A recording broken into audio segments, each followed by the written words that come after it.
Bobiwine is a musician turned activist, rallying his supporters to fight for freedom from Ugandan President Museveni's 35-year regime. His dangerous journey is told in National Geographic's film Bobiwine, the People's President. ABC News' Ariel Reshef sat down with the presidential candidate and his wife.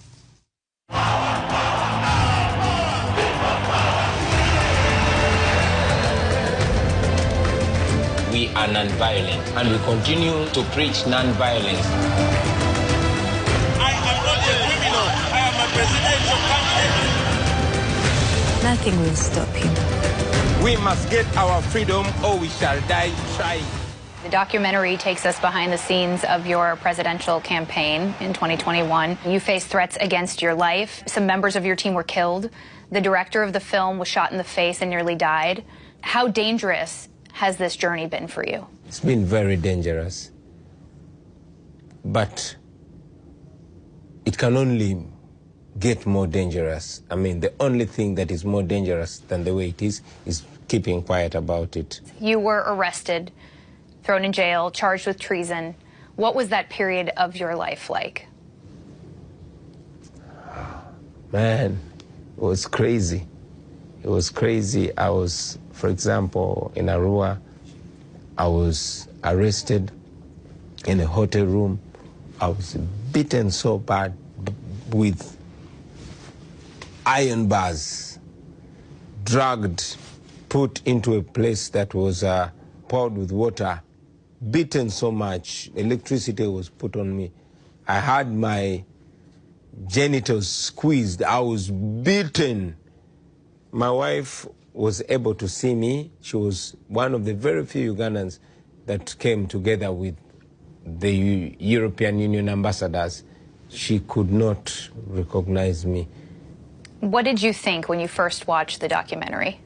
Only a small fraction of the violence was shown.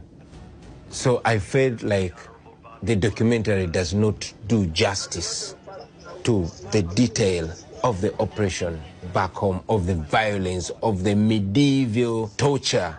There's only a certain level of violence that can be shown. Violence was too extreme to be depicted. Barbie, you married a pop star who became a politician. Did you ever have any trepidations about Bobby's political career? I never thought Bobby would go into politics.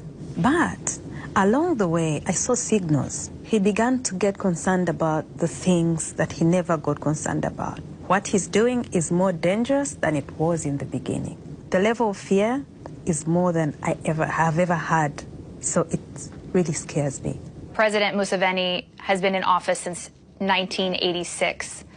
This film captures your struggle against a government that has had a stronghold on power for decades. Yeah.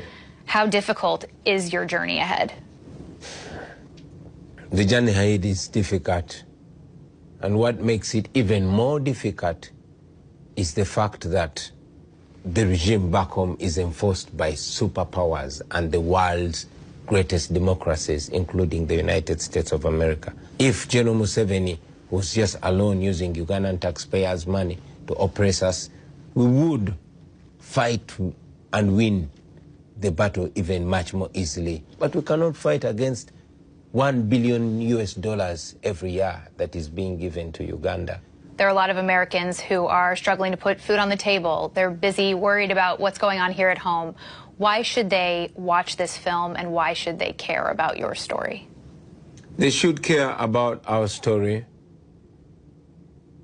because it is not only our story, it is their story too, whether they know or they don't know. They are paying for our oppression through their taxpayers' money, and they can stop it. They can petition, they can reach out to their leaders and ask them to change policies. General Museveni ordered the military to take charge and unleashed untold violence. I was put under house arrest. He, using the army, once again declared himself president. I am out on bail, battling a treason charge which carries the death sentence. I have numerous charges that have been put on me. After so much international criticism, some of those cases are put on the hold but they are always picked up, you know, whenever they need to prosecute me. What's your message to Museveni?